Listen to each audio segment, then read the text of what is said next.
Welcome to episode 35 here at Shamrock Valley with me, this gaming man. Hello, welcome back to Shamrock Valley. Sorry I've not been around for the last couple of weeks, not been feeling great, but I'm back. This morning we are going to do some herbicide spraying. We've got some weeds growing in field 3, so we're going to just take the Massey Ferguson out with the sprayer.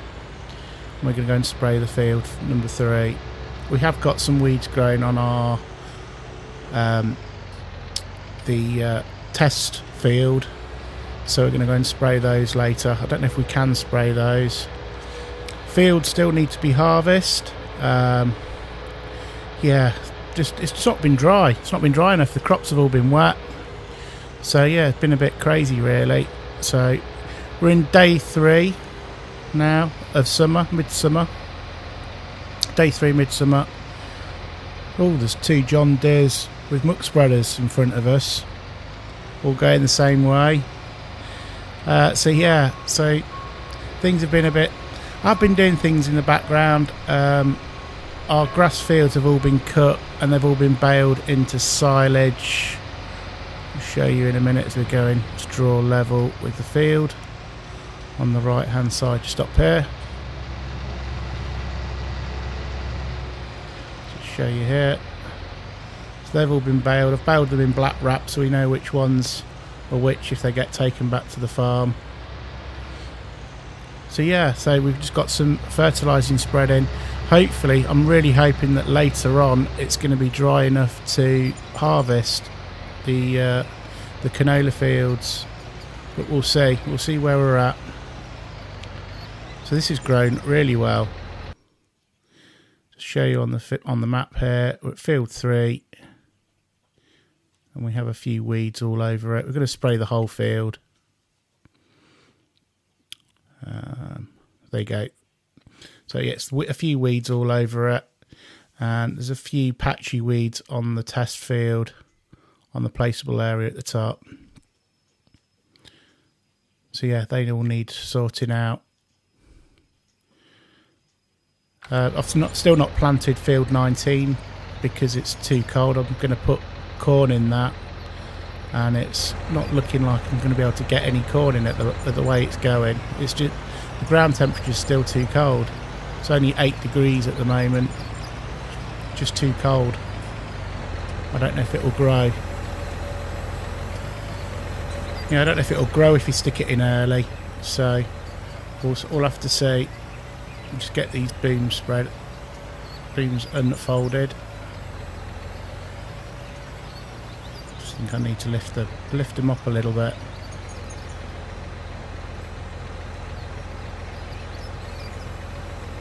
That's unfolding it, or folding it back up.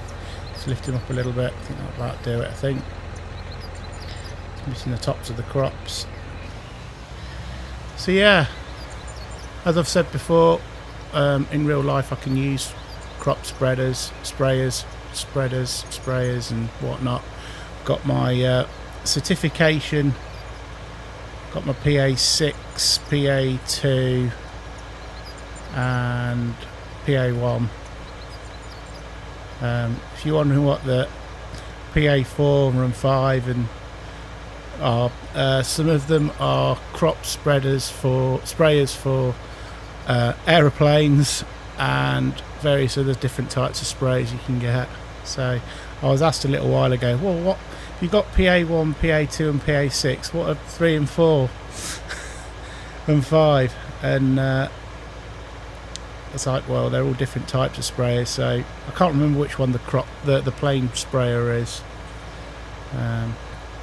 So yeah, I remember many years ago when I was actually doing my spray tests and exams, and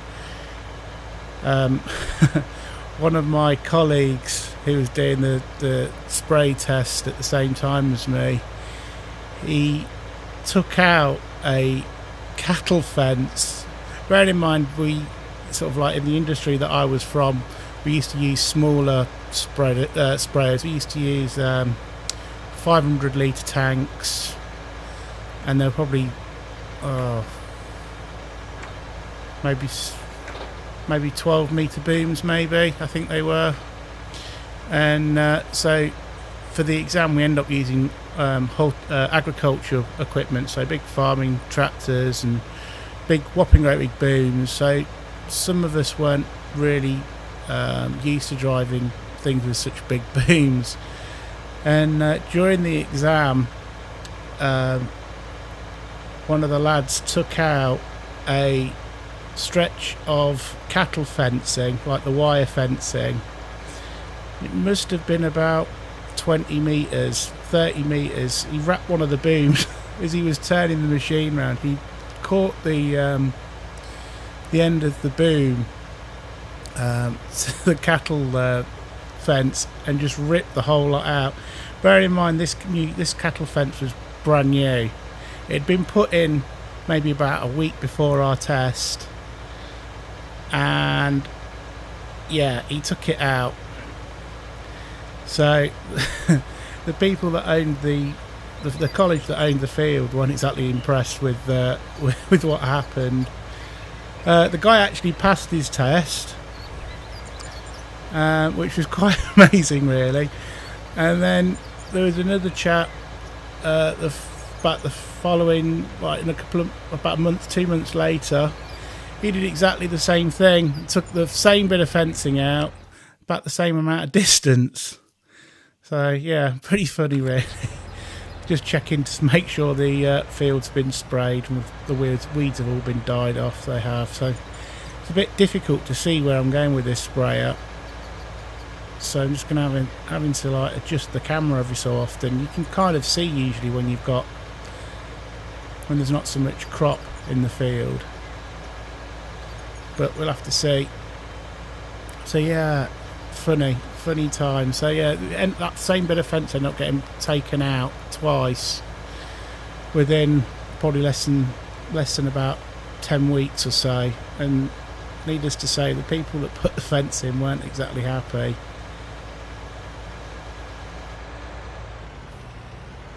It's quite hard to see where we're going with this at the moment, so I'm just going to have to just judge it. No GPS on PlayStation, so you're just having to like estimate it by eye how wide your booms are. So yeah, it's quite difficult. So yeah, quite funny about that. It's something that stuck with me. We were probably about 17, 18 at the time. It's just a simple fact, it's easy enough to have done, because if you're not used to using such wide machinery, when you've got a long boom on, I guess, it is quite difficult. But yeah, the same bit of fence taken out twice. Taking the hedge out here, never mind. I must say, it wasn't me, by the way, it wasn't me. One of them was my boss, and one of them was my boss, and one of them was one of the other students. Because my boss, who I was working with, they had a rule years ago called the grandfather rule. Basically, if you spray chemicals anywhere now on a industrial level, you need qualifications. So my boss was old enough to be classed as the grandfather rule, and basically I think what the thing was because there was that many people out there, farmers, horticulturalists, been using chemicals for years. The EU brought in a directive that people were using these chemicals and no one's actually qualified how to use them. Pretty sure it was the EU that brought it in, or government brought it in. So all the legislation changed, and they were a bit worried that all these like professionals hadn't got qualifications in spraying or anything, or been trained to use chemicals and spraying. And overnight, if they brought in a new rule saying, well, you need to bring this directive in, then no one would have been able to spray. So no one in the industry would have been able to spray. So they had a rule that was a grandfather rule. If you're born in, I think it was the late 60s or mid 60s, that you were eligible to use spraying equipment without qualifications. So yeah, my boss was actually in that bracket at the time, and then after a few years he had to get trained up. They brought out, like, they faded out the grandfather rule. So yeah, so eventually he had to go and do the test and get qualified. And the test sort of like it covers things like different chemicals that you'll use, how you use them, how to mix chemicals properly, how to store chemicals properly. That's all in PA1. Like how to store chemicals, how to transport chemicals safely, and things like that. So PA2 is your tractor-mounted boom sprayer test. It teaches you how to use the machine properly, how to calibrate, how to balance your booms, all things like that, and teaches you all sorts. And PA6 is the same, but with knapsacks, so little backpacks you wear on your back. So yeah, that's my experience of it. I know a lot of farmers use things like glyphosate on their crops as well. I have a bit of a love-hate relationship with glyphosate. It's fantastic. Shut this gate. It's a fantastic chemical. It's like Roundup, basically. But I do have my reservations about it. You know, with the whole, there's a lot of lawsuits going in at the moment against Roundup. They end up having to bring out a Roundup bioactive not so long ago, and they're all saying that it's safe enough to drink and stuff. When it first came out, I was about 16 when I first heard of Roundup, and we actually had the sales representative going around saying, oh yeah, it's safe enough to drink, it's this, that and the other. And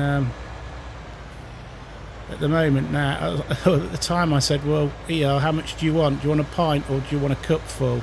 The sales rep, being a bit cheeky and a bit as I was, and the sales rep turned around to me and said, well, that's stupid. I was like, well, if you're claiming that it's safe enough to drink, go for it, let's prove it. And he declined, basically. Obviously he would, but if it's safe enough to drink, then it's safe enough to drink. But I always treat chemicals with kid gloves. Whatever chemical I use, treat it with kid gloves. If you're learning about spraying and stuff, treat all chemicals like it's dangerous. Just finish those last bits off. Yeah, so like I was saying, any chemicals that you use, just always wear gloves. Whether even if the label says you don't need to wear gloves, I always wear gloves. It's, you know, it's safety.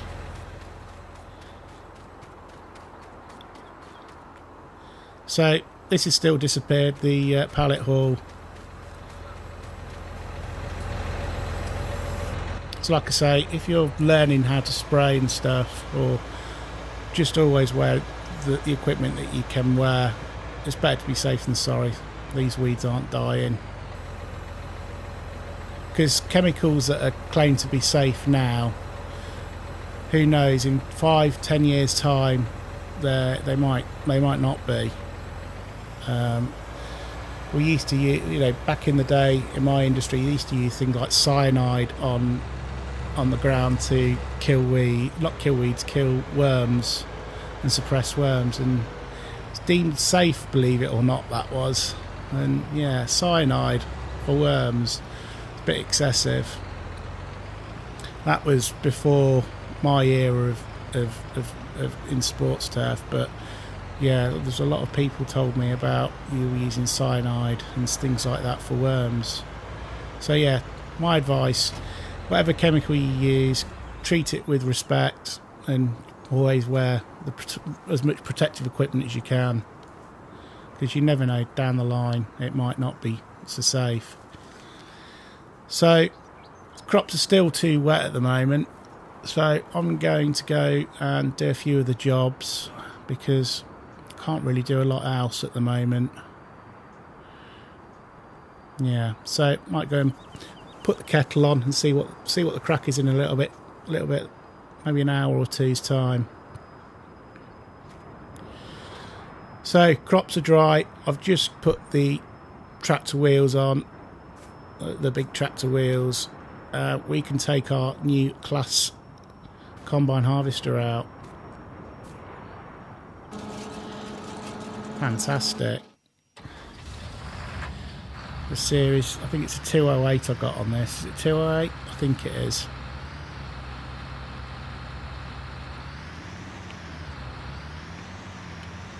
Just try and get around all the clutter in the yard.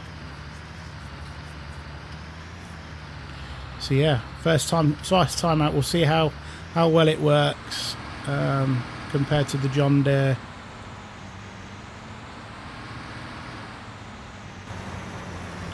So yes, our test field, obviously we couldn't spray the test field either, so bit of a shame really. I don't know if that's going to grow really, if I'm honest.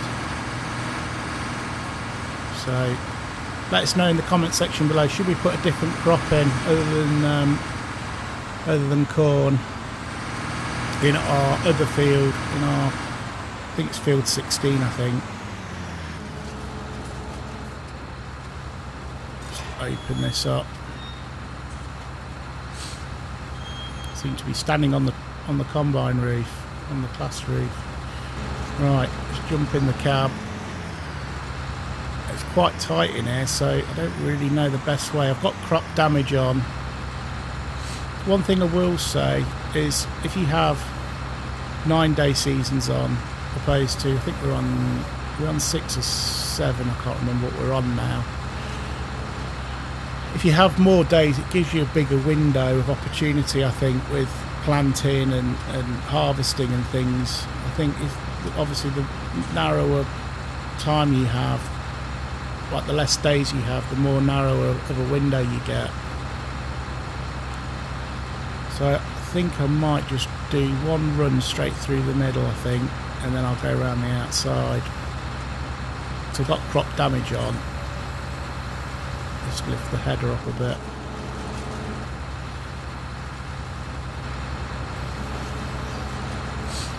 It's maximum we can lift it. So yeah, I got crop damage on, so if we just sort of drive in the field, what am I talking about? In the field, I'll end up losing some crop. So trying to maximise our yields here.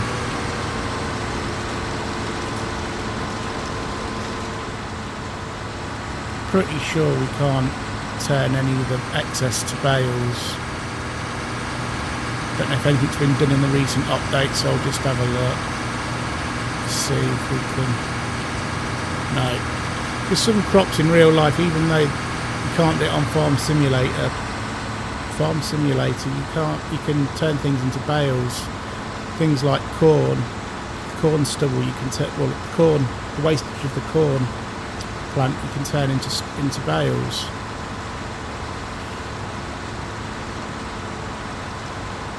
So we've got nearly double the size of the tank in here than we did on the John Deere, so it's going to save a lot of emptying,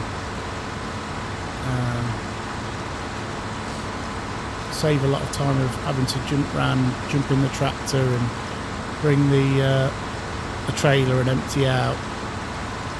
It'll be interesting to see how it handles all the hills and slopes and stuff.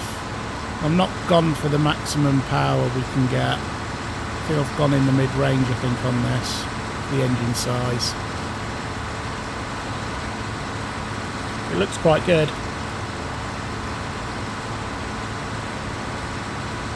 It's very good. Doing a good job. I was finding with the John Deere, because it hadn't got a massive amount of horsepower going up hills and things, the engine was just cutting down. It was like struggling at some points. I was getting like 1 mile an hour, 2 mile an hour going up hills. And I don't know whether that was because we had a wider header than normal, or it seems to handle the Cressoni header really well.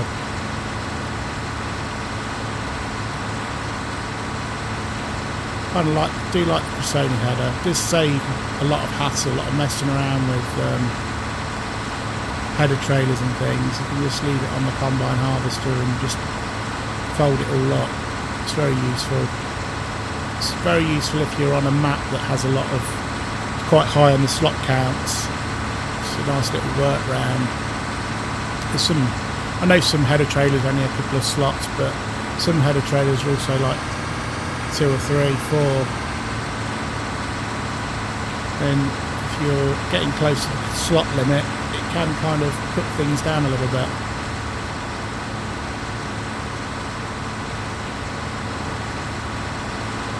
So yeah, all the grass fields have been done. They've all been mowed. They've got about another 24 hours of fermenting, I think. So it got quite a few bales if you look in the distance on that field. So I'm going to take all that down to the BGA. We have also, I think it's got 1 state of fertilizer on as well. If you play the game and you're struggling to get maximum amount of fertilizer states, as soon as you cut, little tip for you, as soon as you cut the grass, go and stick some fertilizer on before it gets to its next growth stage.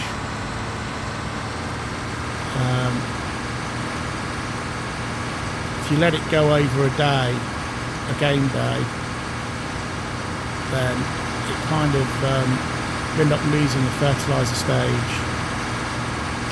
You can only fertilise in certain growth stages.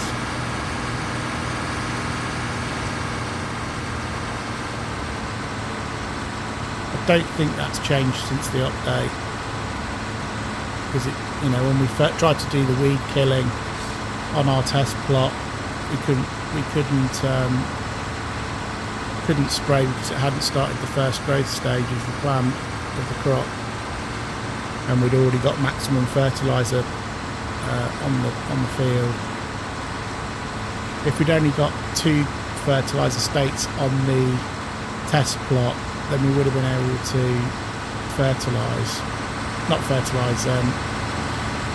spray the herbicide. I'll get there in a minute.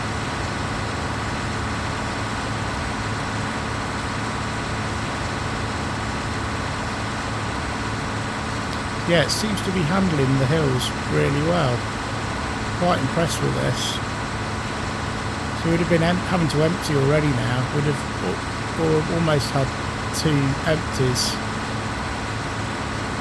So being able to do 2 runs around the headland is really useful. Sorry, I've just had to nip off and answer the door. Postman's just been at the door and all hell just broke loose with the dog. She was barking and yapping. So it'll be edited so you won't even notice the difference. But yeah, as I'm sat here with my headphones on, I didn't even know, couldn't even hear. I've got like these isolating headphones that I use for my music, and you can't hear anything in the background at all. They're really good. So yeah, Postman's been banging on the door and I didn't even know. The dog starts going mad. So if you if you had heard her in the background, I apologise. Right, so that's a full tank. I'm going to have to go nip and get the tractor and trailer. Pull this up over here, I think.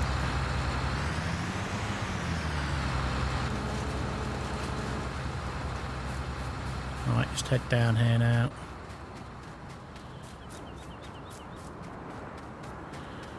It's looking very nice up here. I do like this map. I really like this map. The grass textures look amazing as well. They look really nice textures. So right, well, tractor's not round here, is it? It's in the blooming, it's in the shed. Of course it's in the shed. So yeah, put the wide wheels on. So we'll back this out and go and get our trailer.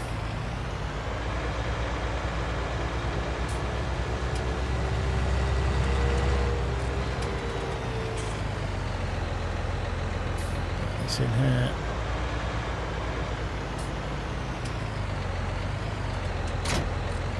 That's on, nice. Swing it round.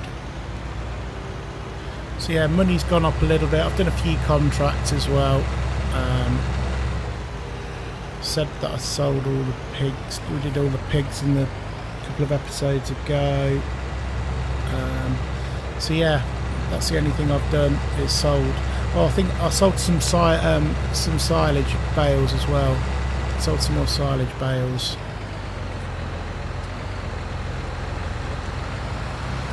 Trying to remember what I've done. It's loads better as well with the wider pipe as well. I was struggling with the shorter pipe on the combine harvester to get alongside with the tractor. It's loads better. Loads better.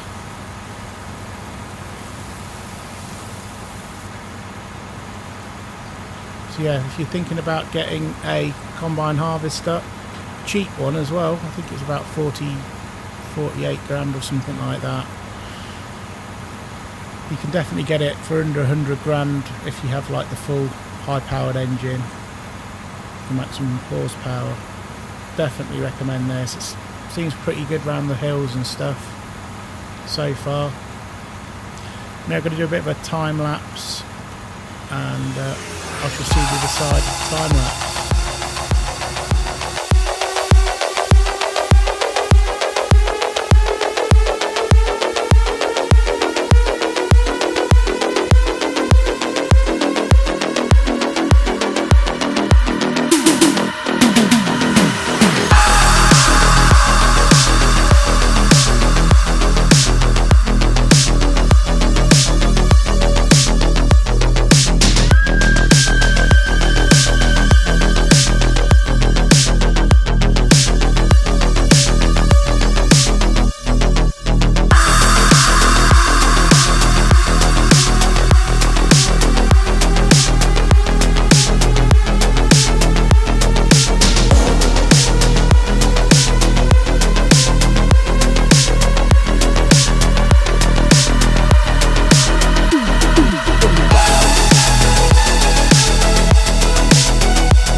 So that is the field done. Our first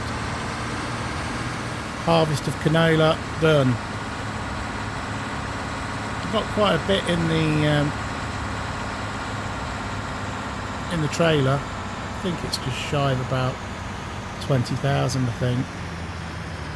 Just fold the header up, get the pipe out. I'm sure it's just shy of 30, not 30,000, but short of 20,000 in the trailer.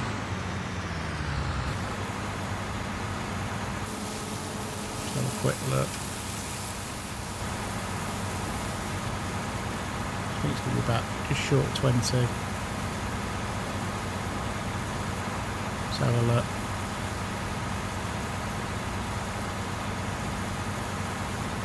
Still filling. There's a little bit of a slow empty maybe on this, that's the only thing I'll say. Let's have a look. So 19,789 litres. I think that's what it says. So just shy of a full trailer load. I think this is it a 21,000 litre trailer on this? I think it is.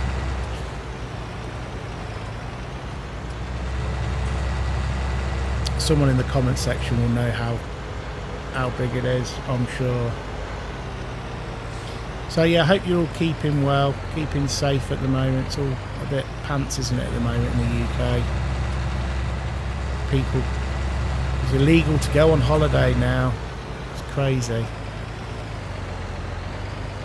Crazy times. Alright, so empty this into our silo. Don't know what the price is, but we'll just harvest everything. So we've got field 16 left to do, and obviously field 3, which is still growing, which we've sprayed. So there you go, it's all been harvested. I think we won't reseed that because obviously this is the last game year, so I don't think there's any point seeding it. We'll probably just sell the field, have a bit of a sell up. So I'm going to take this down to our next field number 16. Please, if you like the video, please give us a thumbs up. If you haven't already, please subscribe to the channel. And until the next time, we'll see you soon. Take care, everyone.